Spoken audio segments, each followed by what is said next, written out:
You are listening to KSG Podcast. This is a short, crisp, concise, exam-oriented, edited editorial for civil services aspirants. In this podcast, we are going to talk about what are MANPADS. Source for the content is Sonal Gupta's article for the Indian Express. The West, in its continuous support to Ukraine, has been supplying the besieged country with military aid in the form of arms as well as anti-aircraft and anti-tank defense systems. Hours after Ukrainian President Volodymyr Zelenskyy made an impassioned speech at U.S. Congress asking for support, his American counterpart Joe Biden, 16th of March 2022, said the U.S. will be sending an additional $800 million in military assistance to Ukraine. Among other weapons and drones, the assistance would include 800 Stingers, a type of man-portable air defense systems, that is MANPADS, and 2,000 Javelin anti-armour systems. Now, what are MANPADS?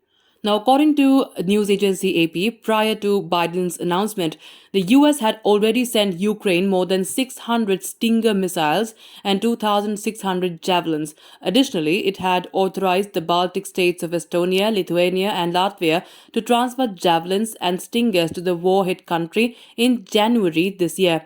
Germany, Norway, and the Netherlands, among other countries, have also supplied Stingers to Ukraine.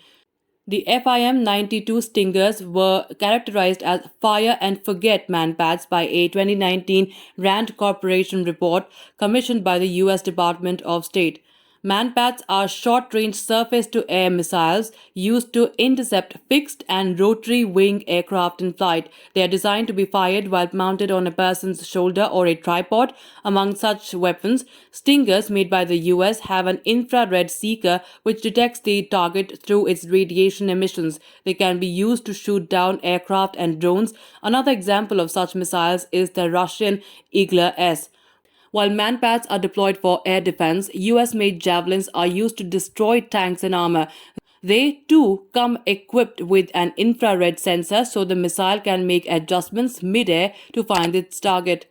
Similarly, next-generation light anti-tank weapon, that is NLAW systems, are also shoulder-mounted short-range missiles which have been supplied by the UK to Ukraine. They are jointly made by Britain and Sweden. However, they do not have an infrared sensor, hence lighter to carry, and require the operator to predetermine the missile's path. Now, how have the MANPADS helped Ukraine? According to experts, MANPADS have been at the forefront of the Ukraine's defense, keeping the Russians from dominating the airspace. These MANPADS are very useful because they make Russian airstrikes less effective. If you deploy them in large numbers, you certainly won't shoot down every Russian jet and helicopter, but Russia would have to pay a steep price for an attack, Mykola Byleskov of the National Institute for Strategic Studies in Kiev told DW. Videos show Russian helicopters and jets being shot down by surface-to-air missiles. According to a BBC report, researchers had confirmed that at least 20 Russian aircraft had been shot down by missiles by Ukraine as of 8th of March. However, Ukrainian defense has pegged the number at significantly higher. The latest figures shared by the Ukrainian Ministry of Defense on the 17th of March show that it has destroyed 86 Russian aircraft and 108 helicopters. The Russians have not disclosed their losses so far. In fact, analysts have told The Economist that Russian stock of high-precision munitions is likely running low, due to which they are relying on older weapons. They require them to fly lower and hence within the range of MANPADS. On the ground, javelins have become a symbol of the Ukrainian fight against Russia. Saint Javelin, a female saint cradling a javelin missile, a play on Virgin Mary, has been circulating on social media as Russian tanks suffer losses. NLAWs and javelins allow operators to hit the tank from the top where it's most vulnerable, and the short range make them effective in urban combat, experts have said. As of 17th of March, Ukraine claims to have destroyed 444 tanks. Now let's tell you a short history of MANPADS and concerns over proliferation. The first MANPADS developed by the US were called Red Eye and declared operational in 1968, according to a report by the Australian government. An updated version, the Stinger, was released in the 1970s. They were provided to Mujahideen in Afghanistan to fight Soviet aircraft in the 1980s. The Soviets too have developed their own MANPADS, Strela and Igla.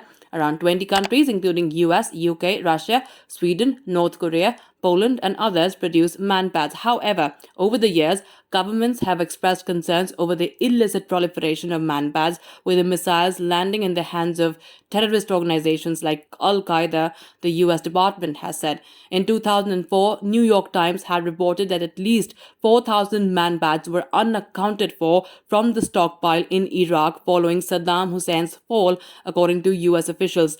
The RAND report states that as many as 60 civilian aircraft have been struck by MANPADS since 1975, taking over 1,000 lives. At least 57 non-state armed groups, that is NSAG, are thought to possess MANPADS. For instance, the report specifies one of the states believed to be involved in such illicit transfers is Iran. Several of the NSAG's Iran supports are known to or suspected to have acquired MANPADS, including Hezbollah, Hamas, Palestinian Islamic Jihad, and the Houthis. It adds that Qatar is believed to have purchased MANPADS for non-state actors in Syria via Sudan.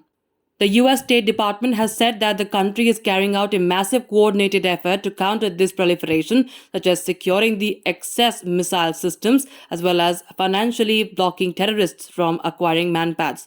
That's it for this podcast. Thank you so much for listening. To join KSG India courses and to crack the IELTS exam, visit ksgindia.com. You can also get a PDF of this podcast on ksgindia.com.